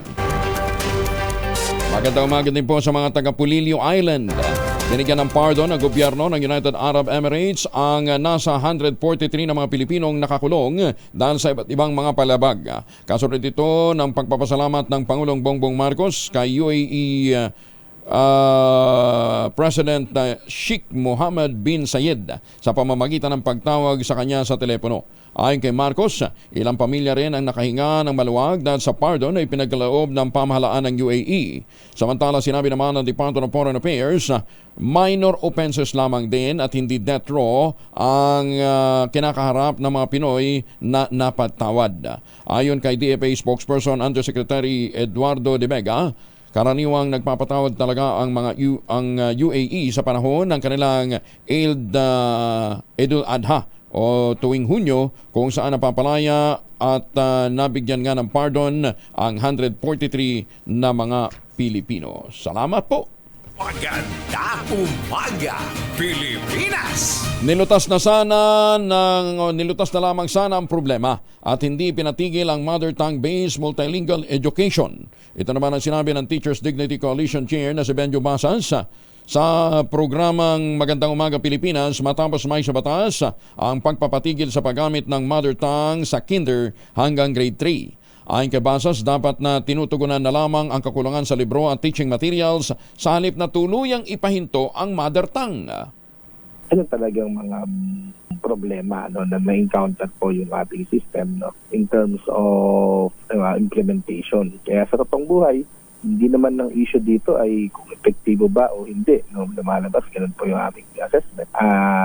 Ang naging issue talaga ay hindi na ipatupad ng mabuti. Tapos yung iba, wala naman talaga yung mga libro, walang materials. So yung mga teachers po natin na naka-assign, talaga nagkakaproblema din. Sabi nga namin, dapat in-address at hindi lang basta ay pinatigil itong program. Pagdiriin pa ng chairman ng Teachers Dignity Coalition, merong 150 na wikang Pilipinas, 16 lamang ang merong naipublish na aklat. Nangihinayangan niya si Basas sa mother tongue education dahil malaki ang ambag nito sa pagkilala sa iba't ibang wika sa Pilipinas.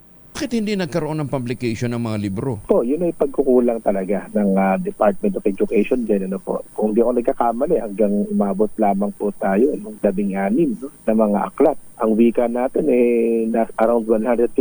So kapag kasunod natin yung prinsipyo na ganyan, hindi talaga tayo magkakaroon ng maayos na implementation, yung orthography na sinasabi po natin.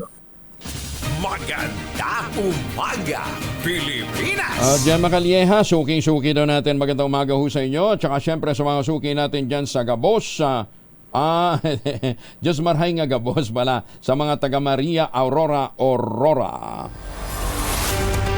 Iimbestigahan na rin ang pamahalang lungsod ng Pasig ang video incident ng pambubuli ng isang estudyante na nag-viral naman sa social media.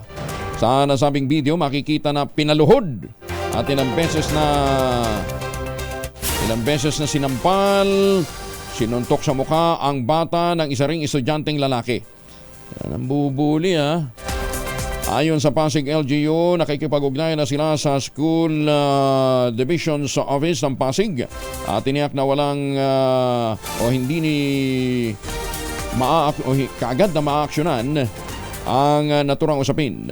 Nananawagan naman ang mga lokal na pamahalaan ng Pasig na bilang proteksyon sa parehong estudyante, maging maingat sana sa pagpapakalat ng video. O nga naman, estudyante ba yan? Mukha namang hindi estudyante. Baka naman mamaya yan, prat-prat na naman yung mga ganyang klase ng mga panloloko, di ba minsan may mga prat-prat na gumagawa ng ganyan bakit naman kasi pumapayag pero mukhang hindi estudyante. Tsaka ang dami mga nakakapanood parehong estudyante, mas matanda lang yung nananampal. Hindi ito prat-prat kasi inumbagan maskulado pa naman, engot naman kala mo kung sino kinakaya-kaya pagka maliliit. Alam mo yung mga ganyan, yung mga malalaki, maskulado, pinapatulan yung mga maliliit, bakla yan. Hindi naman bakla, hindi yung sabihin niya, engot yan. Binaba yan. Nagkukubli lang yan. Ayaw lumaban ng patas Di ba? Hindi ito na ilalaki yan pagka ganyan. Humanap ka ng katapat niyan, tingnan ko kung uubra yan, di ba? Kaya yung mga nambubuli, actually, mga duwag yan. Nambubuli yung ganyan, mga duwag yan. Ayaw humarap sa kanilang katapat. Di ba? Kung talaga matapang yan, humanap ka ng katapat mo. Medyo mas maliliit, mahina, yun yung binubuli mo. Kadalasan, ganyan yung mga bully. Di ba? Yung mga yung mga ginagawa ganyan. Pero dapat yung mga nanonood, hindi nyo kinukonsinti yan. At kadalasan yung mga ganyan nambubuli, yan yung ropor. Yung kulelat lagi sa klase. Di ba? Binubuli nila yung medyo hindi sila tinutulungan sa paggawa ng assignment. Ay, teka muna, ipinapaalam po sa lahat ng kaibigan at mga kamag-anakan ni Mrs. Susing Berinia Tagum. Ito po yung si Nanay. Bakit ganun to, mukhang nagpa-fluctuate itong natin, bed natin. Huwag na lang gamitin, si Manay Susing o Mani.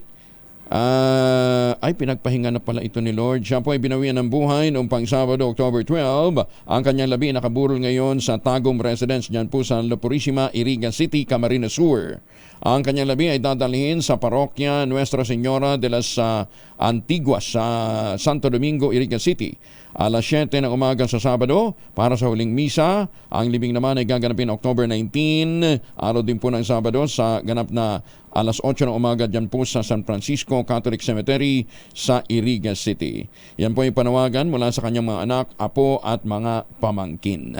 Ang binabanggit po natin ay ang pagpanaw po ni Mrs. Susing Berinia Tagum o si Manay Susing o kay Mani.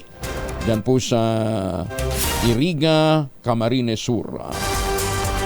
31 na makalipas ang alas 5 ng umaga. Makalipas ang alas 5 ng umaga, oras na para tayo po ay mag-ultabayo. Pero sabi ho ng mga doktor, mas maganda 2 kapsula o 1 oras bago matulog para mas efficient. Ano mga ba itong ultabayo? Ang ultabayo po ay postbiotic with Lactococcus lactis strain plasma. Ito po ay sumailalim sa napakahabang clinical trial at dyan po sa Japan. Ang bawat kapsula po ng ultabayo ay nagtataglay ng 50 billion cells ng Lactococcus lactis strain plasma. Kaya po naman talaga ito napatunayang epesyente, epektibo sa pagtataboy po ng mga toksin sa ating katawan habang tayo po ay natutulog. Ano pong ginagawa nito? Pagpasok po nito sa ating katawan, ina-activate po yung PDC, plasmacetoid dendritic-cell. Yun po yung tinatawag na commander ng ating immune system, kaya't naitataboy yung toxin sa ating katawan habang tayo nagpapahinga, gumagana ho yung sistema at nagpapanumbalik sa lakas ng ating immunity. Kaya nalalabanan po ang mga sakit. At tayo ho naman, na-achieve natin ng magandang tulog. Pagka nagkakaroon tayo ng magandang tulog, syempre magandang gising. May sigla tayo sa kinabukasan. Ayan. At kung may mga katanungan pa ho kayo, mag-text kayo sa 0917-110-6580. Anything na may kinalaman po sa kalusugan ho, po pwede yung itanong sa ating po mga medical experts na nakastambay dyan.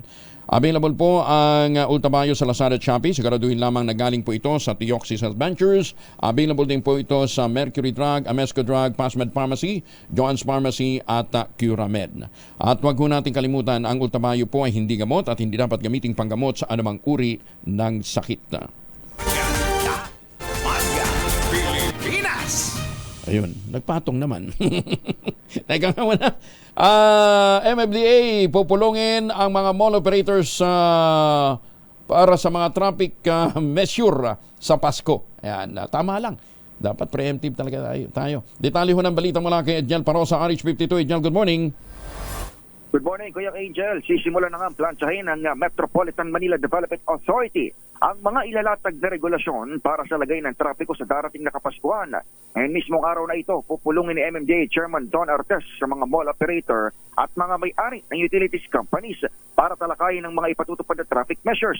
Partikular, nalalaman nito ay kung anong maaring solusyon para maibsan ang inaasahang Carmageddon kapag Christmas rush. Bago gunitang tuwing magpapasko, nagbabago ng operating hours sa mga pasyalan, partikular na itong mga malls sa ilang pangunahing sa NCR. Kasalawang meeting sa MMDA headquarters sa Pasig City ang may alas 2 ng hapon. Susundana ng kagyat na anunsyo na mapag-uusapan sa harap ng media.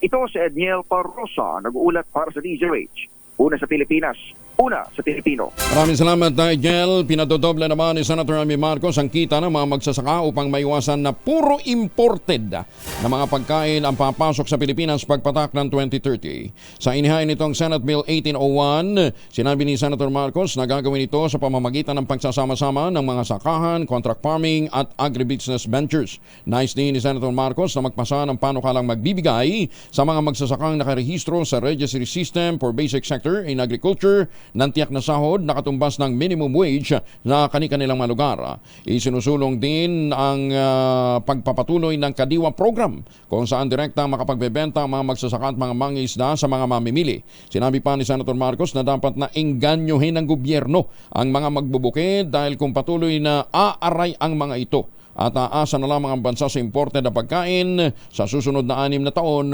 malamang tayo'y lalong gutumin. Batay sa datos ng Philippine Statistics Authority nitong August, sinabi po ni Senator Ivy na bagamat bumaba ng 4% ang unemployment rate, nawala naman ang 1.67 milyon na mga manggagawa sa sektor ng agrikultura at pangisdaan sa pulpa noong 2023. Ikinababahala din ni Senator Marcos ang ulat ng United Nations na kasabay nito ay 51 million Pilipino naman ang nakararanas ng kakulangan sa pagkain. Quezon City Bus Service magdaragdag ng electric bus sa kanilang operasyon. Detalye na balita mula kay Bal Gonzalez, RH5. Bal. Walang mga electric bus Bal? ang kabit. Bibigay na ng service yung abit ng Quezon City Bus Service. Ang pagdaragdag ng bagong mga unit ng bus ay bahagi ng pinalawig na libreng sakay ng pamalang lungsod Quezon. Ang e-bus ay may 41 seating capacity at wheelchair ramps para sa mga person with disability. Nagsagawa na Kuya Angel ng inspeksyon si Major Joy Belmonte sa 8 ECT bus na hinihintay na lamang ang mga kailangang permit para makapag-operate. Sabi ni Mayor Belmonte, dagdag lamang ito sa mahigit 100 unit ng bus na magbibigay ng libreng transportasyon at biyahe sa mga taga Quezon City. Ang pagsisimula ng transition ng lungsod sa electric fleet ay alinsunod sa Republic Act 11697 o ang Electric Vehicle Industry Development Act o EVDALO. Ako si Bal Gonzalez, DZRH, una sa Pilipinas, una sa Pilipino. Naku Bal, uminom ka ng salabat with calamansi and honey. Yan ha. O, kala ko kanina may binubulong lang si Bal. Yung pala talagang parang si Kisses pala ito. Wala ring boses, ano ha? Inilabas na ng Civil Service Commission ang resulta ng Career Service Examination Pen and Paper Test na isinagawa sa buong bansa nitong nakalipas na Agosto. Ayon sa Civil Service Commission, mula sa 329,465 examinees, 14.4% o 47,449 ang pumasa, kabilang ang mahigit sa 42,000 sa professional level at 4,637 naman sa sub-professional level. Pinakararami sa mga pumasang examinee ay mula sa National Capital Region. Ang passing rate ay 18.96%. o higit pa sa 8,000 passers. Sumusunod naman ang Central Luzon, may 4,153 passers. Ang Southern Tagalog naman ay may 6,846 passers. Maaaring makita ang listahan ng mga pangalan ng mga pumasa sa exam website ng Civil Service Commission. Magandang umaga, Pilipinas! Daang-daang mga PDL sa nabotas sa BJMP, nagtapos naman ang livelihood program sa ilalim ng ALS. Yan maganda. Hindi ba rin kayo huy nakadetain dahil po sa inyong makasalanan basta't nagpapatuloy po ng pagsisikap na maging makabuluhan sa pamamagitan ng pag-aaral. Detalye ng balita mula kay Edwin Duque, RH23. Edwin, good morning.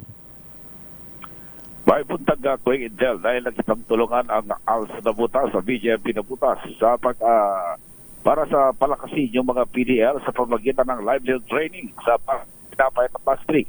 Ayon kay Chief Jail Warden Lucky Junicio, sa pagdiriwang ng National Correctional Consciousness Week, ang Nabutas Jail ay nag-organisa ng isang training program na nakatuon sa paggawa ng tinapay at pastry sa pagtulungan naman ng alternative learning system sa Nabutas.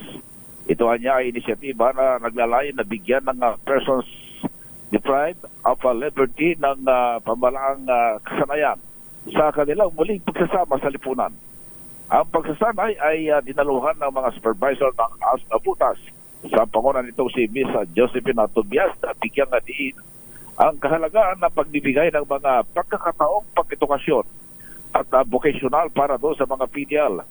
Si J. Brian Pingol, ang guro ng ALS, ang nag-facilitate sa mga session na nag-aalok ng hand-on di pagtuturo at pagbibigay ng mga pangunahing kasanayan sa paggawa ng tinapay at pastry. Binigyan din naman ni Chief Warden Junicio na ang inisyatibang ito ay hindi lamang nagtataguyod ng self-sufficiency sa mga PDL, kundi nakaayon din sa pangako ng kulungan sa rehabilitation registration sa pamamagitan ng pagbibigay ng mahalagang kasanayan. Nilalayon ng Nabutas City Jail na bigyan ng kapangyarihan ang mga individual gamit ang mga tool na kailangan para matagumpay na mailipat o maibalik sa komunidad na nagtataguyod naman ng positibong pagbabago sa mga PDL. At ito kinagulat sa DSRH, una sa Pilipinas, una sa Pilipino. Magandang umaga, Pilipinas! 43 makalipas ang alas 5 ng umaga, sumipa ang bilang ng mga nagpapabook ng flights ngayong nalalapit ng Undas o All Souls Day sa Nobyembre. Ayon sa Cebu Pacific, inaasahan na nilang aabot ng halos 1 milyon ang domestic at international o mag-aabil ng domestic at international flights sa Undas.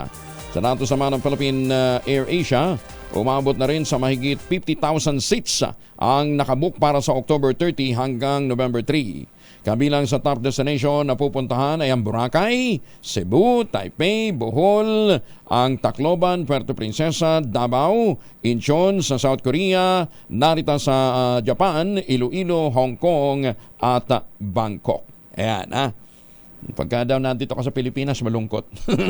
Di naman, at least hindi ka gumastos, di ba? Magandang umaga, Pilipinas! 44 makalipas ang alas 5 ng umaga. Palmones, magandang umaga, Pilipinas! Mahiwagang tunog! Ito muna ang ating mahiwagang tunog. Nagkakahalaga ngayon ng 8,000 piso. 8,000 po ang premyong nag-iintay sa mahiwagang tunog. Hindi nga ho tabo yan, lalong hindi arinola. Ayan uso pong arinola ngayon. Hindi rin ho yan balde. Meron pa? Kasi social na yung iba, diaper na ginagamit eh.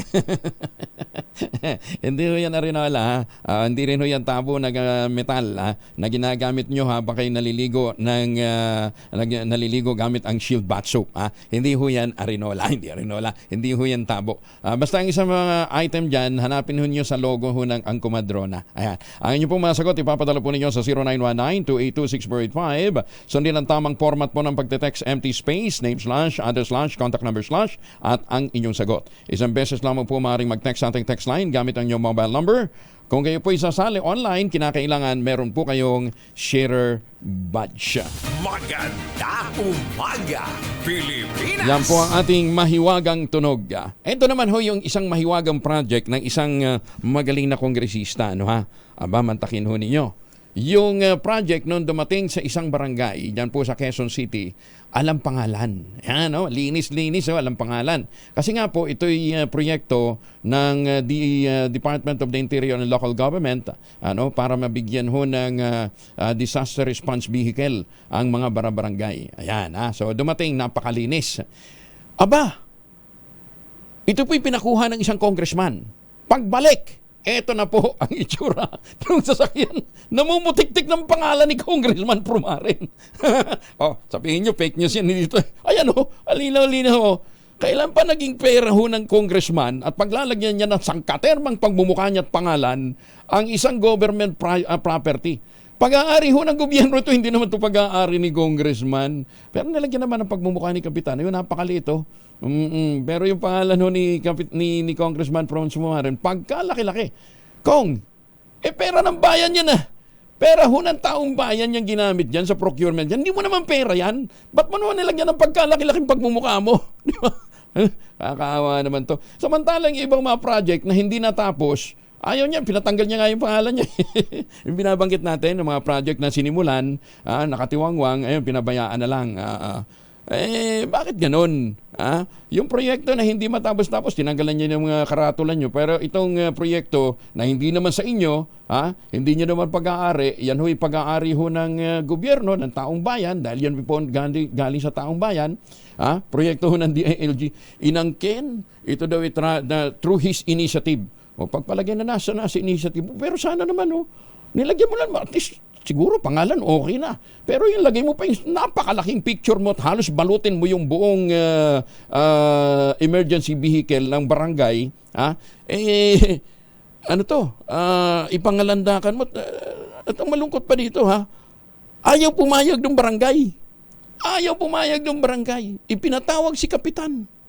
Kaya ngayon, nagdadalawang isip gamitin sa Kapitan dahil ito, accountability nila ito. Hindi naman ito accountability ni Congressman, pero ang pagmumuka, andun nakalagay. Bukas may continuation ho tayo din. Hinihintay ko lang ho yung sulat Kasi sumulat pa. Kasi nga ayaw gamitin ni Kapitan. Sabi yun, teka muna. Accountability namin to. Pagkatapos, pagmumukha ni Congressman yung nandun. Hindi man na sana nilagay sa kabilang side, mukha ni Kapitan, kabilang side, mukha niya. Hindi, inaring parang kanya ho yung proyekto. Di ba? Oy, Commission on Audit, anong ginagawa nyo rito?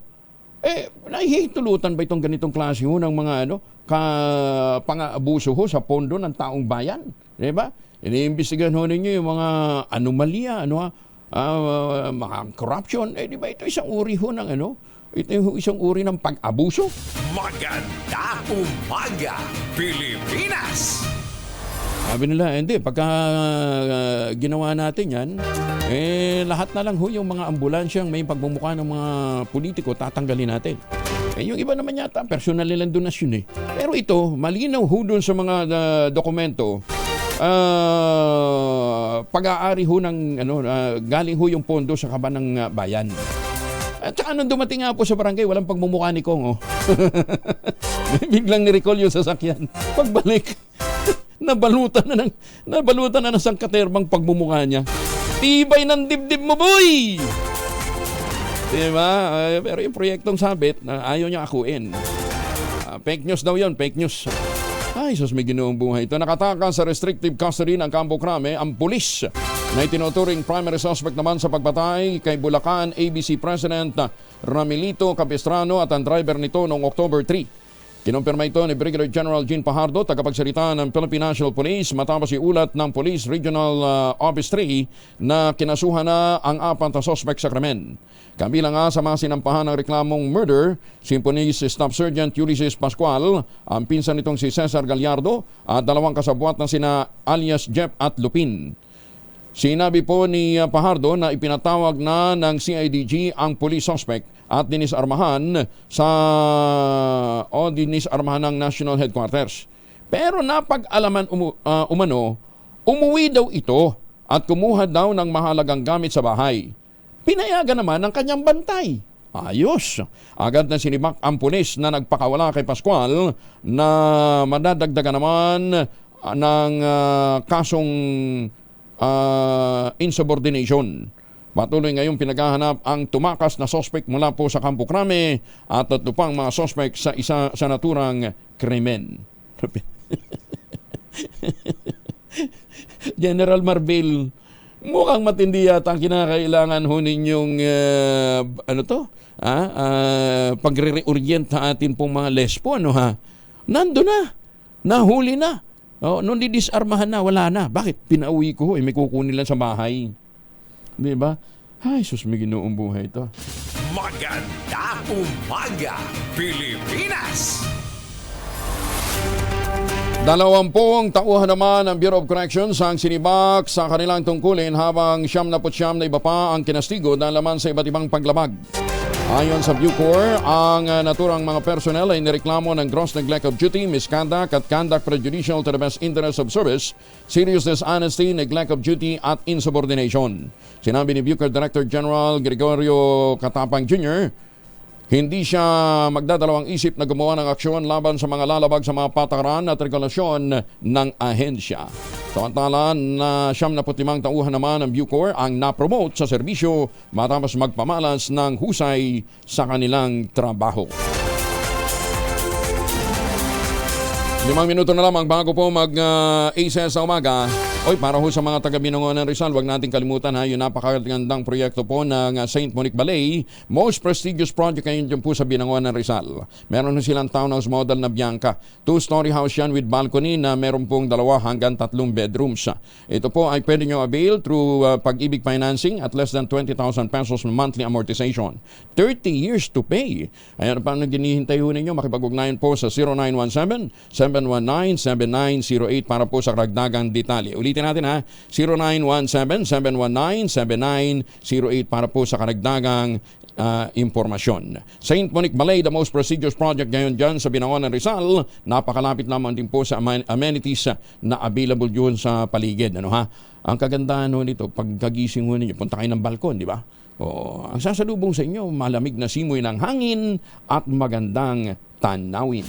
Magandang umaga, Pilipinas! Ay, ulitin ko lang ha. Sino nga bang may-ari nitong, sino nagpapatakbo ngayon ng Air Force One? GB. Andyan si Jerry Bahan, ha? Yun daw Air Force One, dyan sa Paranaque, naging Pogo. Pigo na ngayon. Sino may-ari niyan? Aalamin ho natin, ha? Ba't ayaw?